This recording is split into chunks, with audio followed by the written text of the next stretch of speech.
Evolve is back to answer more real EV comments from all over the internet. Let's do it.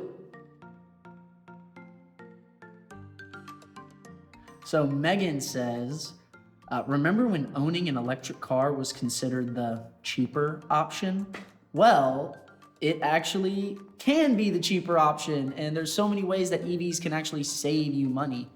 I mean, there's so many tax incentives and rebates to get an EV, but on top of that, there's also lifetime savings from maintenance costs and fuel savings. So much so that there's been studies where that average lifetime savings for owning an EV is close to like $9,000.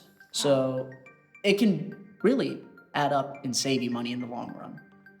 Okay, lots of questions about this one. Kenneth says, does anyone actually believe it would be cheaper to drive an EV? Some people do actually believe this because it's true. Average electricity costs are half those of gas, and not to mention way less volatile. In 2022, the national average for 100 miles of range was $14.08 for gas and only $5.14 for electricity. And those numbers do not lie. And Vincent is also worried about pricing. So he says EV cars are insanely more expensive. Well, unfortunately, everything is getting a little bit more expensive, but that's the same for any vehicle. Last year, the cost of new vehicles was close to $40,000. And there are many cost-effective EV models that are under that price point right now. And then when you factor in the incentives and maintenance savings and fuel savings that Caroline and I mentioned, it really can become a cost-comparable option. It's a no-brainer.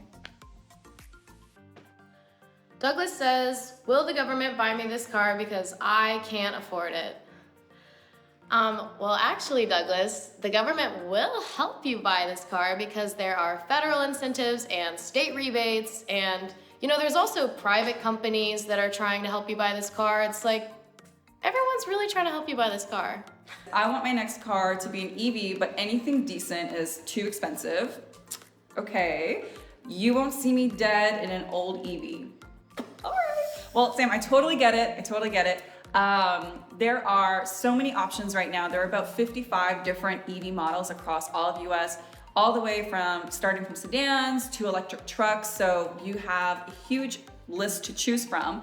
And on top of that, with every new model that comes out, they're becoming more and more affordable, averaging, on the more affordable side in the low 30s. So, and then Grace was saying there are so many incentives making it even more affordable. So you don't have to be in an old EV. You can actually maybe get a new one.